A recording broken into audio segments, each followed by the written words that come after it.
Welcome to Made in Moray, the podcast that focuses on the successes and struggles of local businesses. Let's get started.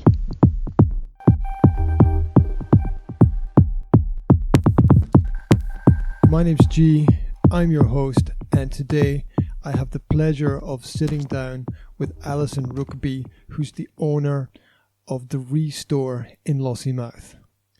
Thank you very much for coming here this morning. And can you tell us a little bit about what this really unique store does? Yeah, definitely. First of all, hi, and thanks for inviting me. The Restore is basically a refill shop. So it's where you get an opportunity to come along and take your own containers, and you can fill them with store cupboard essentials as well as household liquids.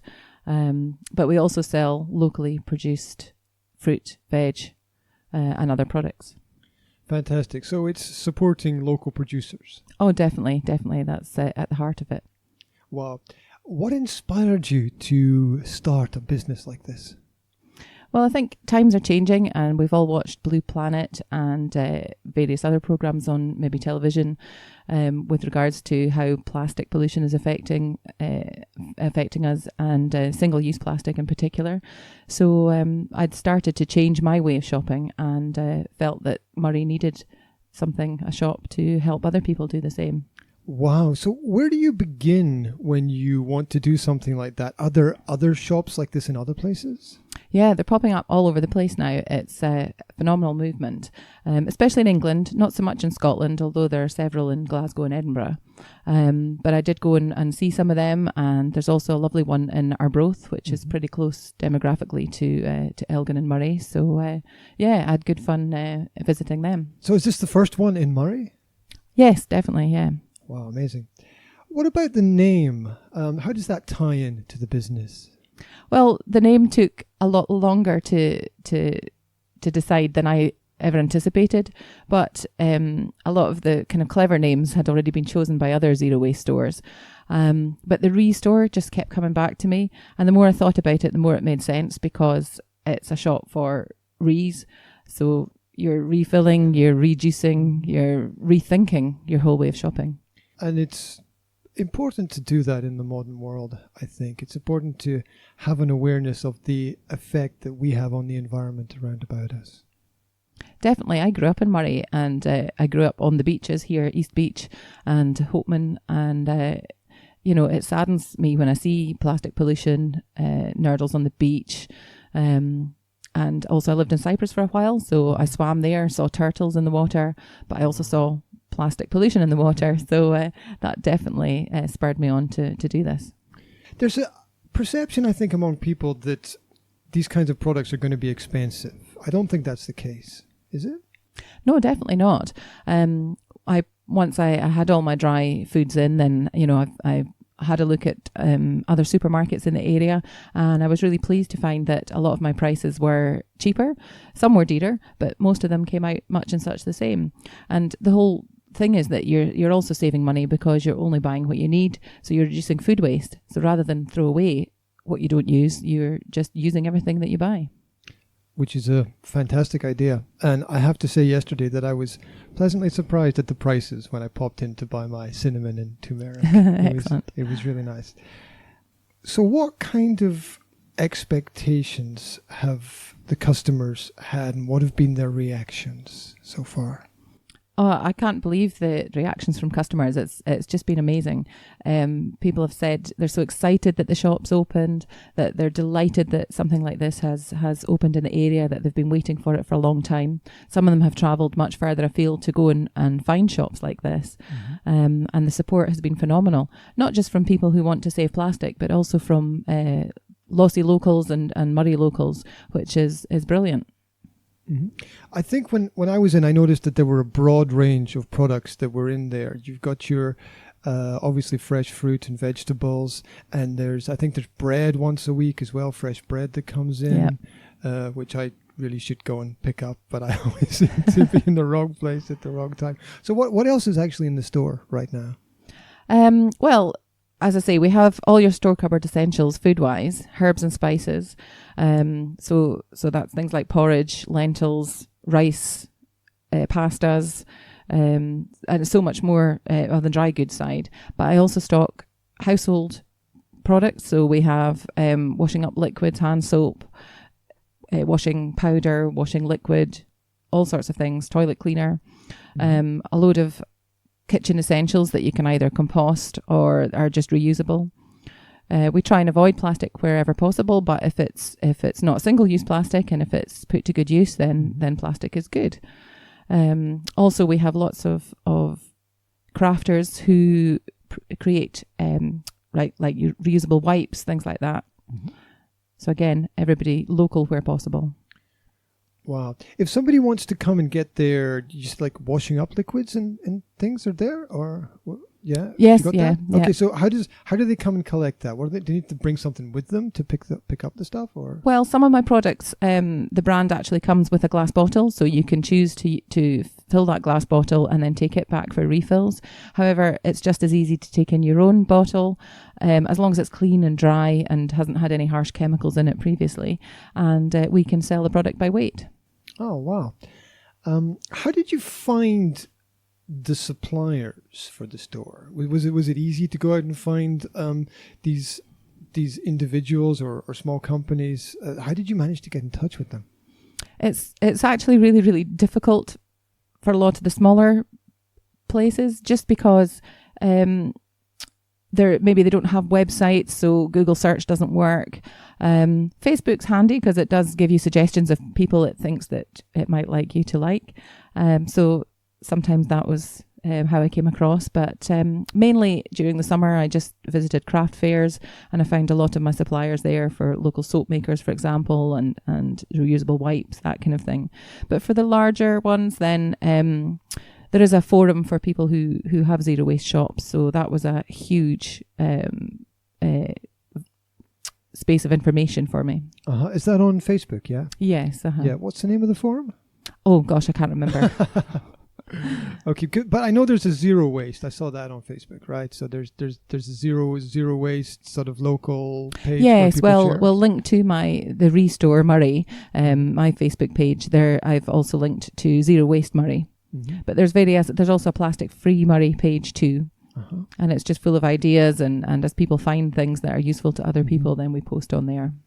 Yeah, you have to share. If you don't share, I don't think you're doing your job. Exactly. Basically. How does it feel to be this business owner right now? How does it feel because it's just opened, right? How long has it been open? Yeah, I'm only 4 weeks open, so it still feels hugely scary, and there's still a lot more going out than there is coming in. But it's good. I mean, I'm selling out of lots of things, so I'm becoming braver in my ordering, and I'm getting to know what customers want, what sells, what doesn't sell. But it's I go home with a buzz every night because I've enjoyed meeting everybody so much. Well, yeah, I've walked past the shop a number of times and seen it full of a wide variety of different people, and then I see you running around trying to serve everybody. There must be a lot of work involved when you're doing all that. Well, there is initially, but the whole idea of the shop is that eventually people will know what they're doing and they'll be able to come in and serve themselves. And indeed, some people are just doing that from the word go without any explanation. Other people do like a little bit of help, but I enjoy that as well. I enjoy the fact that it's very old-fashioned way of serving. Yeah, sometimes it's nice to take a step back. Definitely. Yeah. And this is nothing new, this concept. Really, it's going back to what we used to do in the old days, what my granny would have done, how she would have shopped. Yeah, it's got that personal touch as well. I walk into so many of those bigger chain stores or franchises, and it doesn't have that personal feel to it. I think this is a place where you walk into it and there's a warm, friendly face to meet you when you walk in. So. That's right. And although I know that I can't compete with supermarkets, even though as I said, a lot of my prices are very similar. Where I can compete is the personal touch. So if somebody does want a product that they can't find anywhere else, then I can try and find that for them. And if I can source it, and I have done that for people. Wow. Had you run a business before you did this? No, I've never been in business. I've done lots of jobs, and I've been very lucky that I've had amazing jobs and worked with fantastic people, but I've never been the one in charge. So how does it feel to take that step from being maybe always a customer to suddenly being an owner of a business. How is that transition? It wasn't easy. It was terrifying, and it totally put me out my comfort zone. Mm-hmm. But it's good, and I'm actually really quite enjoying running on adrenaline, so which I never thought I would. Wow. So what are some of the biggest hurdles that you had to face when you were setting it up? I think obviously financial is difficult, but just even finding a premises in the first place was hard. We did look in Elgin, but because all the units that are available there are central, then it means you're paying rates, and kind of rates are they don't really give you anything in return. So it's something you want to avoid where possible. And also you were looking at mainly absentee landlords, so they had no idea maybe where Moray even was on the map, you know. Whereas I found an amazing property here with a landlady who's close by, and I'm close to the sea. Mm-hmm. Other than that, I guess just my lack of knowledge. So, you know, having to go on courses and try and find out more about bookkeeping and cash flow, and just basically juggling life, to be honest. It's an amazing step to take, and I think it's a brave step as well. What was what advice would you give to other people who maybe have in the back of their mind this idea or vision of something they'd like to do and they want to start it? Because you've been through that process. So what can you say to those people out there who maybe like to start a business? I would say definitely go for it. At the start of this, I asked myself, why am I doing this? People like me don't do this kind of thing. You know, you need to be outgoing and confident, and but here I am, and I've done it. And I think it's just take each step at a time, each day at a time, and try and plan things so that you're not overfaced by all the hurdles or things that come your way. But definitely you have to do it, because if you don't, you'll regret it, and you'll always wonder what may have been. Oh yeah, it's worth the risk, I think. Yes, I think so. Do you have any plans to expand the product range that you have at the moment, maybe to bring in some new things? Yes, I mean, I'm looking at expanding all the time. I mean, what I don't want is to just create new things for people to buy, because that's not the option, the solution. It would be much better to, as things run out, as people need items, then yes, they come to me, and then they get things that are compostable or can be reused infinitely. That's definitely the way to look at it, because I think that you need the customer feedback as well. You have to see what the customers like, what the customers are interested in, and orientate the products towards their needs. We can all have a vision in advance of what we think things are going to be like, but that's often reality turns out to be. And I did get, initially, for example, my foods were just the very basic range. I was guided by my wholesaler who's has a vast amount of knowledge, and since then, every time I get a delivery, then I just expand that range a little bit more, going by what people have requested. What have you sold the most of so far? What's been where's the biggest interest been? Yogurt raisins. Yogurt. Definitely. I like the banana chips personally. Well, the banana chips went well at first, but they've slowed down compared to dark chocolate and yogurt raisins and Bombay mix. Classic. Yeah. Well, those are the things that people know, I think. People are first buying what they know before they maybe branch out into. And a lot of people come in because they come in for a look to see what I've got, so they don't necessarily have containers with them, but there's always room for a snack, and I have bags that people can fill up on if they don't have containers. So yeah, but after that, I would say it's definitely the porridge, pasta and rice would be the staples, and herbs and spices. I think I saw on Facebook the other day a post of one of the customers showing another customer how the things work. That's right. Yeah, that was brilliant. Yeah, and I haven't seen that anywhere before. I don't think I've seen that kind of experience where the customers who go into the shop are really happy to show new people coming in, how everything works. It's kind of got a little community feel to it. Yeah, it's happened a few times now as well. Even yesterday when I was a bit busy, one lady was struggling to pour something into a bag, and another lady just went up and started helping her, and they didn't know each other. So yeah, it's great. It's a very social shop, and I find that if people do have to wait a few minutes, they chat to each other, and I just feel in a big supermarket you don't tend to get that. Oh, that's so true. Everyone's got the basket trolley and they're doing their own little thing. There's not much interaction. What is it that you have most enjoyed about the work so far? It's definitely interacting with the customers, because I just get so many different people in from different walks of life. When I started my business plan, I had to narrow it down. I was told, no, you have to narrow down your target market. But actually, I have people, all sorts of people that come to the shop. I have brilliant characters, and they're also enthusiastic and happy. And, after each one, I just go away feeling good about them shopping in my shop. And what are the hardest parts for you on a daily basis? Definitely the bookkeeping. Numbers and figures. Numbers and figures, definitely. Well, maybe one day it'll all be automated. Well, thank goodness for QuickBooks and spreadsheets, because if it wasn't for them, then I think I would be, I would struggle to cope. Yeah. I think it's amazing how many tools that we have available to us in the modern world, created by other people, otherwhere. We don't know the people, but they put the tools online and people can go online, find them and use them. It is. It's phenomenal. There's an app for everything now. It's brilliant.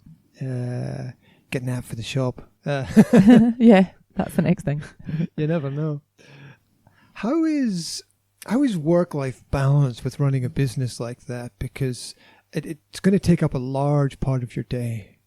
It does. And at the moment, I think, especially as I'm still in the setup stages, it's taking up a lot more time than I would like.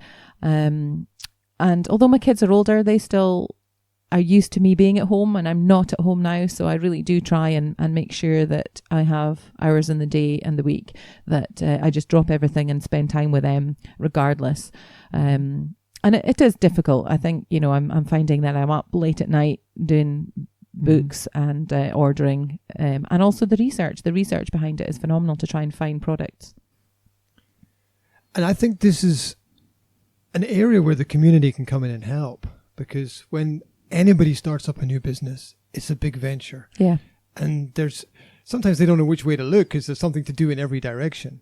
And if people just pop down to the business, they pop their head in, they ask, is everything okay? Do you need anything? Because people need to support each other. Yeah, definitely. And if someone's bringing in something new and doing something new to the community, it's the community's responsibility to be there as well, to assist and help. It's not just about buying products. It's also about the time and the energy that we put into things. But I've also found that, I've had people that have come in and offered to help, and one lady was going to make me a cup of tea because she realised that I was had not had my lunch, and it was maybe about 3:00 in the afternoon. So she was going to pop out and buy me a coffee, which was lovely. Yeah, maybe it's something as well that you could get kids involved in as well. What about other areas of the community? Is this something that could maybe branch out into, say, schools where you could go in and talk about this kind of reuse philosophy? Mm-hmm. Oh, definitely. I mean, it's funny you say that, because I'm actually going tomorrow to one of the local primary schools to speak to them about opening a business, but also because they have studied plastic pollution and the environment. So I'll be bringing in aspects of that when I talk to them as well. Yes, I plan to work with other local schools, and I'd really like to make the shop a destination more than just a shop. So I plan to hold workshops there and, just be a community space. Mm-hmm. What is it that the community could do more to support businesses like yours, in your opinion? I think I feel pretty well supported by the local community. I mean, it's definitely, I think, repeat custom is so important, and I think if from my point of view, if somebody's come to the shop and enthused about it, But if they don't come back, then I need to know why they haven't come back and to see if I can rectify that. Because ultimately customer service is my goal. Mm-hmm. If you had a magic wand and you could wave it and change anything instantly about the business at the moment, what would you change? I'm not sure. Perhaps it would be nice to have an assistant who is there permanently, and also just to have the finances to be able to offer, a bigger range. I think, but also I think it would be nice just for this type of business in general to have more of them all over. And I think this is the future. The big supermarkets are talking about changing to this way of shopping, and I think we'll have to do it because there has to be a change at some point. Mm-hmm. So if somebody within Moray was interested in setting up a similar shop like this, they could maybe come to you for some kind of advice because you've got definitely. There's there. I've had a lot of help from well, not in this area, but similar shop owners elsewhere, in the country, and it's a big community who with a wealth of information and knowledge. What is it that people don't know about the work that you do? Because I often think that clients and customers, they see the face of the business, but they don't see things going on behind the scenes. So what is it that people don't know about, maybe something that's difficult about the business that you'd like to share? I think it's just really everything that goes on in the background. As we mentioned already, with regards to researching products, Google's an amazing thing, but it's also a bit of a pain because there's so much out there, and actually trying to source products, source wholesalers, it takes a lot of time sitting on the internet, which I'd rather not be doing. It's a headache. I find I get tired at night because I'm sitting trawling through trying to find things. And also just the upkeep of the shop in the kind of maintenance. So I regularly obviously clean and sterilize the shop. The containers have to be cleaned and sterilized on a regular basis. So it's a lot of work out of hours. Those are things that can't really be done in shop hours. Are there a lot of regulations that the business has to conform to? No, there's only EN 1276, I think it is, that we have to conform to with environmental health, which is because you're handling food. But I spoke with Trading Standards and Environmental Health quite a while ago now to get them on board, and because I knew that they wouldn't know the concept of the zero waste shop, and I had no idea what they would require from me. So we had a few meetings, and they came to see the shop before it was open and advised me on what to do. They also went out and researched this type of shop to find out more, and they've since been, and they're both delighted. So I've passed my hygiene certificate test for the environmental health with no issues, and Trading Standards were happy as well, so all good. Fantastic. What was the best piece of advice you got when you set up the business? Because I imagine that you talked to quite a few people about what they thought maybe you should do.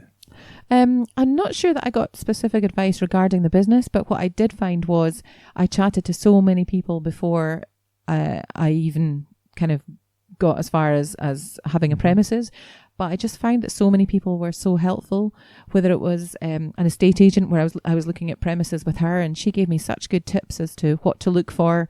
For example, always look above your property to make sure there's no flat roofs, look and see if there's derelict flats above, all things that make a difference to the maintenance of the property, but just little things like that I never would have thought of. Wow. What was the worst piece of advice? I don't think I got any bad advice.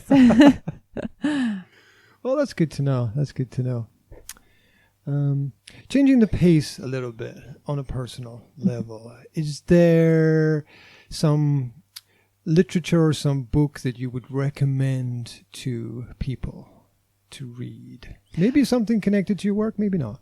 Well, actually, I did think about this, and one of the books I've read recently, and I also follow this guy on Instagram, is Martin Dorey. Now, he's a writer, but he's also a surfer, and he's an anti-plastic campaigner. And some people might have heard of him because he's the 2-minute beach clean guy. So he kind of came up with this movement now, if you like, of a 2-minute beach clean. So that's all you need to do. But if everybody just did 2 minutes cleaning, picking up litter on the beach or anywhere, then it goes and makes a little bit of difference. But his book is called No More Plastic, and it's basically what you can do to make a difference. And I think it's kind of the ethos of my shop as well, is just that a lot of people doing a little can make a big difference. You know, so don't ever think, well, what can I do? But the fact is, if everybody just does a little bit, then maybe things will change. That's how change happens, when a lot of people do a little. Oh yeah, absolutely. If everybody chips in, then the task should be a little bit easier. Definitely. And I like the idea of a kind of 2-minute tidy up, because it's something that I try to get my kids to do. Yeah, I know. If only 2-minute bedroom tidy up, perhaps. Yeah. If they did that every day, I'd be super happy. Exactly. Wow. Your business is on fire. You've only got time to rush in and grab one thing. What is the one thing you pick up? I don't know. Apart from the yogurt raisins, I think it probably would be maybe the scales and the till, just because of the cost of them, I'm afraid. I'd have to look at that. But no, I just get myself out. I mean, at the end of the day, it's insured. Yeah, and that's important. Yeah, absolutely. I want to be respectful of your time and say thank you very much for coming in here today. Thank you very much for chatting. And I want to wish the business a great success in the future. And I want to tell people who are out there that they need to come down and have the experience of visiting the shop for themselves, because I think it is part of the future. So thank you very much. Thank you.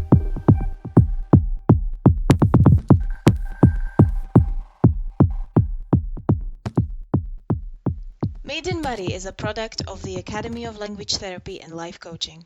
Book a free online personal or professional development consultation today. What are you waiting for?